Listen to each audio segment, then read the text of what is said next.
the moment every filmmaker has. Usually it's 2 to 3 years into a project where they quietly realize something. It's not the script, it's not the budget, it's not even the market. The problem is that you never should have made this film in the first place. And by the time you realize that, it's usually already too late. That feeling of sunk cost that you need to keep going with the project is like too set in, and it's impossible for you to just break away from it. So I'm Alexi Uzas. I've produced over a dozen feature films and advised more than 100 filmmakers. And I've personally made and avoided this mistake. So let me take you through a simple 4-step framework that I use to decide whether to make, produce, or get involved in a project. Now, a few years ago, I came up with an assessment tool and it had 10 criteria. And honestly, that was overkill. I've realized that now. And I've just boiled it down to these 4 steps, which I'm going to take you through in a moment. Before I do, there's an important quote that I heard from the producer of the wildly successful Broadway hit Hamilton, right? And when he was asked, what's the job of a producer? His answer was, the job of a producer is to decide which project to produce.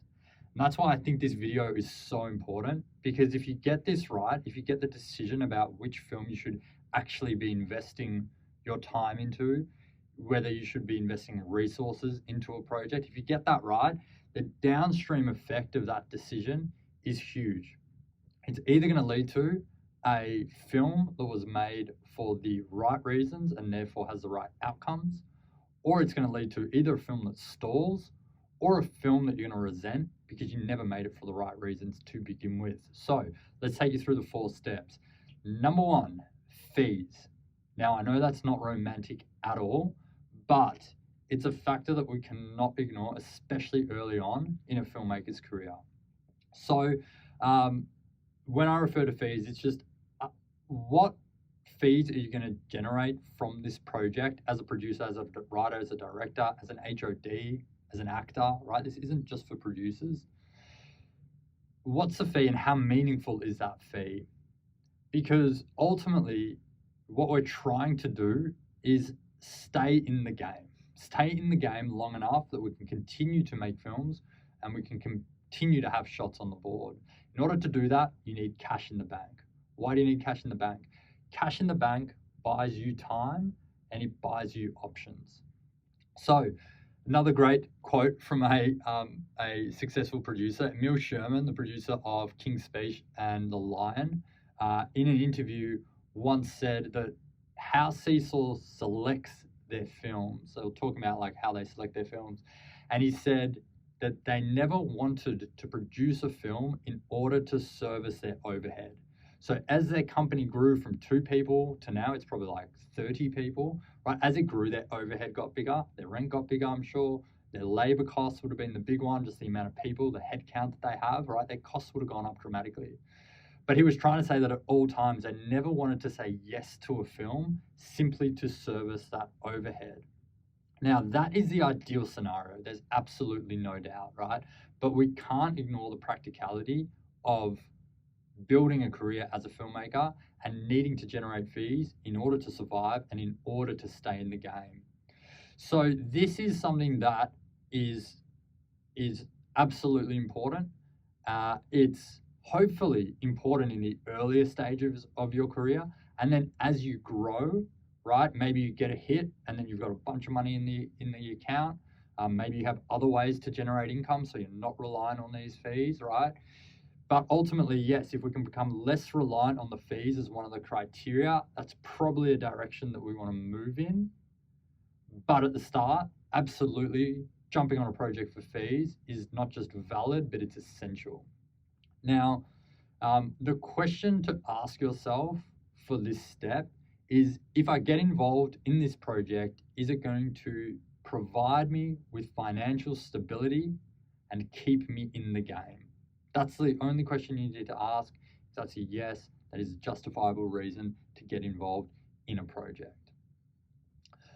Step number 2, is commercial potential. So this is really all about upside. Does your project have the potential to make outsized returns? Now, when you're trying to think about whether your project has the potential to do this, as you know, we can't guarantee outcomes, right? We can't guarantee that the film is going to be a hit.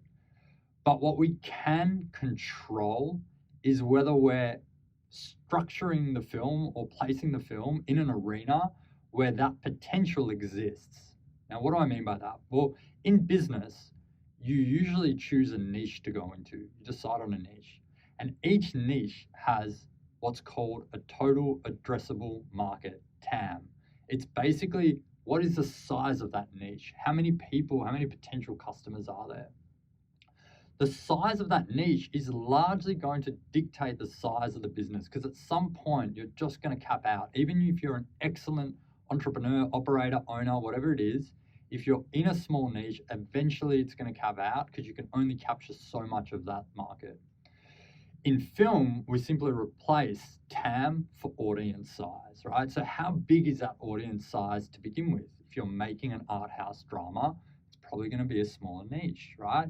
If you're making a commercial, let's not even say commercial, if you're making a horror film, right, the audience size for that is much bigger.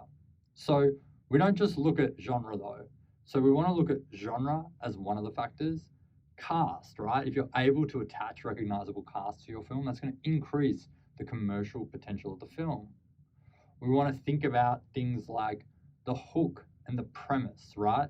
Like, does it have the ability, like the inbuilt ability to pitch that film? And is it easily understandable, right? And the fourth one is, are you able to attach an A-grade distributor? Because if you're able to attach an A-grade distributor or even a studio, you're going to have the marketing power behind the film. You're going to have the theaters that you need, the cinemas that you need in order to have a really big box office run. So we want to look at all those factors and go, okay, based on those, does this have commercial potential? Am I placing the film in an arena where it has that commercial potential? So I'm working on a film at the moment. We're developing a horror film. And immediately when I heard the pitch to that film, I just thought, this is such an easy film to pitch. This is such it hooks you in just on the pitch. And it felt like something that could be set up at a studio. If it was made independently, it felt like something that could get attached with a big distributor. So we've now partnered with a US production house to develop that project. And they are able to walk that project, once it's fully developed, into a studio, right? So it ticks those boxes from the get-go. It's like that film is already in the arena where it has commercial potential. Whether it reaches that potential, we're not sure of, right? We can only know that once the film's released, but we're placing it in that arena where it has potential. So that's number 2. Number 3 is, let me remember. Number 3 is there a burning desire to make the film, right? So logic, reason, all those sorts of things aside, right? At the end of the day, do you have a burning desire to tell this story? A burning desire to make these characters come to life? Like a burning desire to state a theme and explore a theme and ask that question with audiences?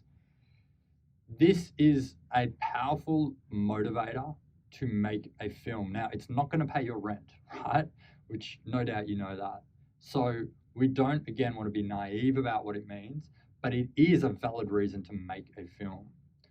So there was a film that I made a few years back called Voices in Deep, and I would definitely put that film into this criteria, as well as some of the others, but this one was a huge factor in it for me and the director, right? We felt absolutely compelled to tell this story. We felt compelled to explore the theme through the film. And that feeling, that like burning desire to make the film, is ultimately what pulled it into existence, right? It was shot during COVID, very difficult circumstances. Had to go shoot it on the other side of the world during COVID. We didn't have insurance. Like, lots of risks were taken to make that film. And we did it because we felt so compelled to do it. So the question to ask yourself here is, if this film isn't a commercial success, am I still going to be proud of the film? And going back to number two, the question to ask yourself is, is this film in the arena where it can have commercial upside? So number four, the last kind of criteria, the last criteria of this framework is connections, right? So sometimes it's not just about, should I make this film? It's, should I make this film with these people? So what does that mean? It means that there could be two kind of ways that this happens. Number one, a film comes to you and it just has great people attached. And by working with those people, your credibility is going to go up. Your exposure to, maybe more experienced practitioners and how they work is going to increase. So you're going to level up in your career. Your network is going to expand, right? There's all these additional benefits that you're going to have simply by working with those people.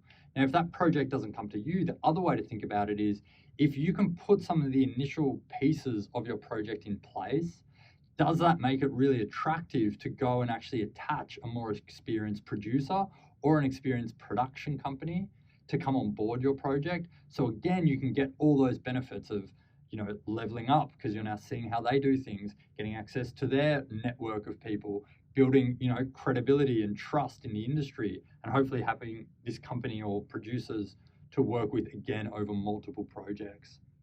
So this is a really, really good one to think about, especially again early on in your career where you are looking to level up.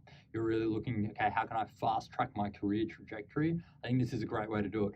I'm actually considering this on one of my films at the moment. We've put some of the initial pieces in place, and I was having a conversation just this week with the director about whether we should now take this package that we've built to a larger production company for all the reasons that I just mentioned. And again, it's not the only reason for that film, it's one of them.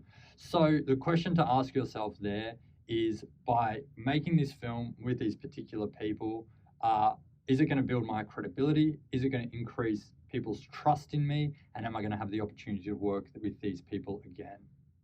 And so that's the framework. It's really just thinking about those four factors. And, a film probably usually has like two of those, maybe one of those. And sometimes none, right? If you've got none of those, I think it's probably foolish to go ahead with that project at all. And ultimately, the ideal is to have all four of those, right?